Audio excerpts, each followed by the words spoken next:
Opa, fez um barulhinho aí. Fez um barulhinho.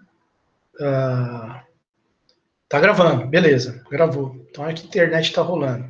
Então vamos colocar aqui o seguinte, o último tópico aqui da aula de hoje, só para fechar, né, são as derivadas laterais. Derivadas laterais. Então aqui é o seguinte, primeiro ele introduz esse conceito que já tinha vindo lá do capítulo 5, né, de ponto de acumulação à direita, ponto de acumulação à esquerda, né. Então, só para a gente se lembrar, é o seguinte, vou dar aqui um exemplo para vocês. Imagina aqui que você tem, aqui está a reta real, né? Não, peraí. Aqui está a reta real. E imagina que você aqui na reta real, você tenha um conjunto assim, que ele vai do,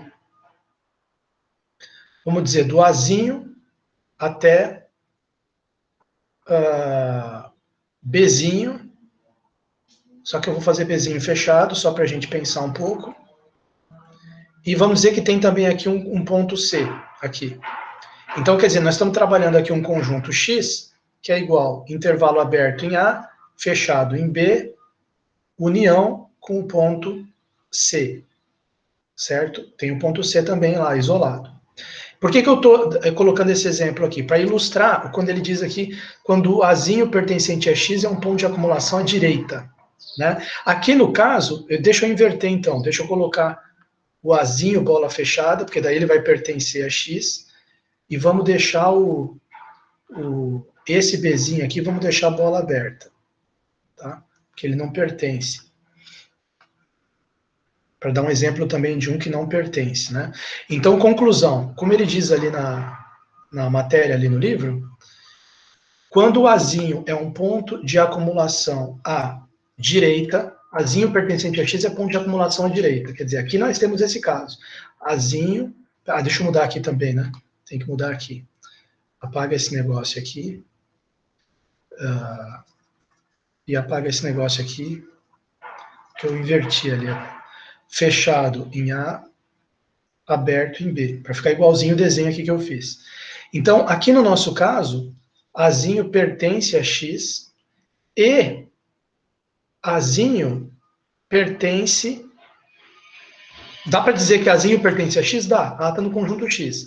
Dá para dizer que Azinho é ponto de acumulação? Dá. Porque existe uma sequência de pontos, todos do conjunto convergindo para A. Então, ele é um ponto de acumulação. E tem uma sequência só de pontos do conjunto diferente de A convergindo para A. Então, é ponto de acumulação. Dá para dizer que ele é ponto de acumulação à direita? Dá também, porque a gente vai chamar isso aí de x' mais.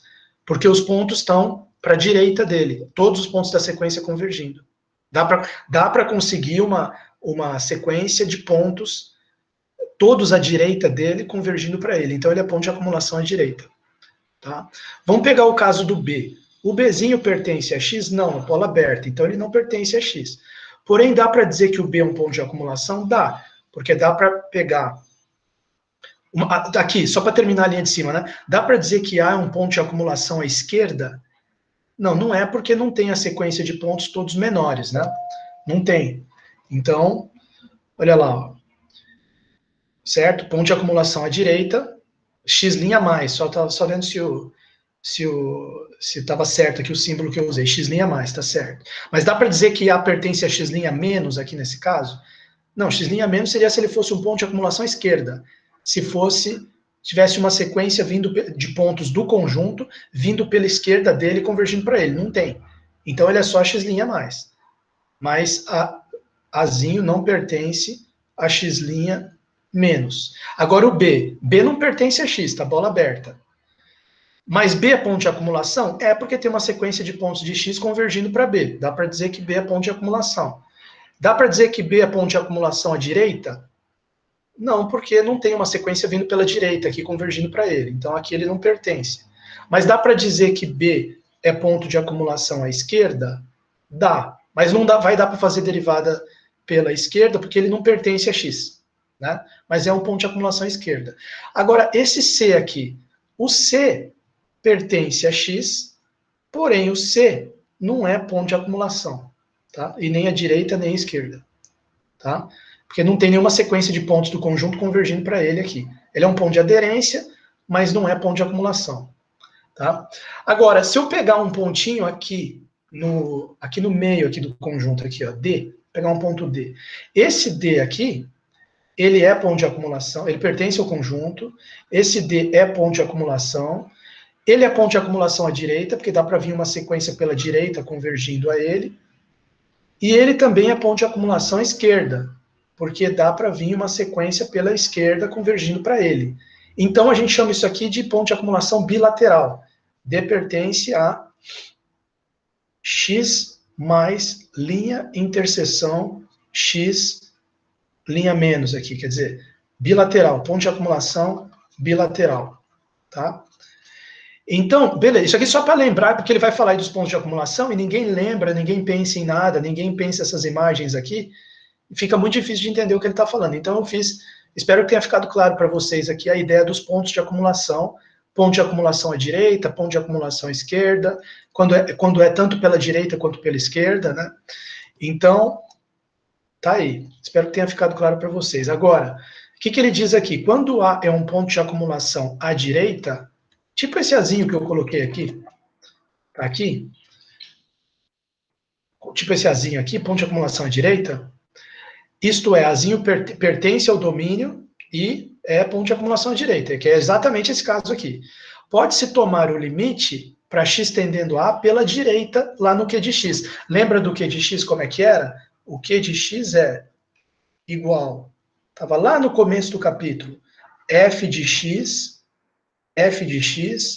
menos f de a, sem o limite. O Q de x não tem limite ainda, dividido por x menos a.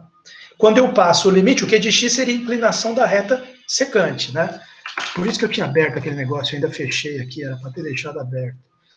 Ele veio da aula passada, né? Putz, para que eu fui fechar? Aqui, ó. O limite, esse Q de x, fx menos f de a sobre x menos a, conforme a gente tinha comentado, né? Ele é justamente essa inclinação aqui da reta secante, fx menos f de a, e por x menos a, da inclinação aqui da reta secante em relação ao eixo x. Agora, se eu passar o limite para x tendendo a zero, aí ele vira a inclinação da reta tangente, que é a que a gente chama de derivada, no ponto A. Mas tudo bem, está aqui o Q de x. Esse limite para x tendendo a, ele pode ser, se o ponto é ponto de acumulação à direita, eu posso pegar o limite para x tendendo a pela direita, né? Então, x pertencente ao domínio interseção, e sendo também ponto de acumulação à direita, implica que eu posso fazer limite para x tendendo a pela direita do Q de x, que é igual a limite para x tendendo a pela direita de f de x menos f de a dividido por x menos a. Porém, se o xzinho... desculpa, não é xzinho, é azinho aqui. Foi mal, desculpa, foi mal, perdão.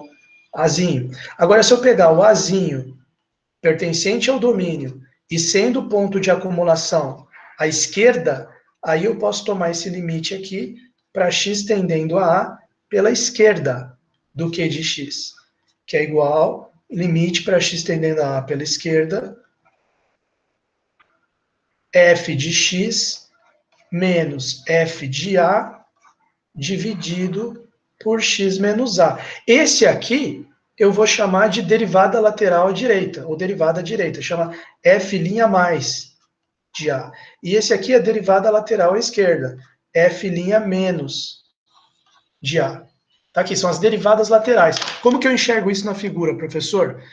Na figura é o seguinte, a derivada à direita ela é assim, ó, eu estou tendendo a reta tangente vindo pelas secantes, né, pela direita. Olha lá, essa aqui é uma derivada à direita. Que aqui, no caso, vai coincidir as duas. Por quê? Porque a função apenas uma função exponencial. Depois, a aula que vem, não vai dar tempo hoje, a aula que vem eu dou exemplo de quando não coincide. Né? Agora, o que seria a derivada lateral à esquerda? Ela seria isso aqui, ó. Ela seria isso aqui. Essa conta aqui. Ah, mas daí veio para baixo aqui o cateto, vai dar negativa a derivada pela esquerda, quer dizer, a derivada pela direita dá positiva, a derivada pela esquerda vai dar negativa? Paradoxo, né? Porque elas têm que dar iguais, Então, como é que vai dar uma... Não, mas se você prestar atenção, não vai dar negativa, não. Aqui é f de x menos f de a positivo, x menos a positivo. Positivo por positivo, dá positivo, derivada pela direita. Mas se você vier pela esquerda, seria tendendo a para valores de x menores do que a hora que você faz o f de x menos... Olha como é que o f de x veio para baixo aqui. F de x menos f de a vai dar um número menor menos um número maior, vai dar negativo esse aqui. Porém, o x menos a também vai dar negativo, porque vai ficar tipo 3 menos 6. 3 menos 6 ou 3 menos 7, alguma coisa assim. Vai dar negativo também. Negativo por negativo dá positivo de novo. Olha lá, e aí você vai fazendo o limite, vira derivada pela esquerda. Repito, esse caso aqui dessa função, eu não cheguei a fazer aqui o desenho de uma função que dá diferente. Nesse caso, a derivada pela direita dá igual a derivada pela esquerda. As duas derivadas laterais dão iguais, tá? Mas é só para fazer a visualização aí, vocês entenderem o que é esse conceito. Vamos voltar para o livro, para ver o que ele fala.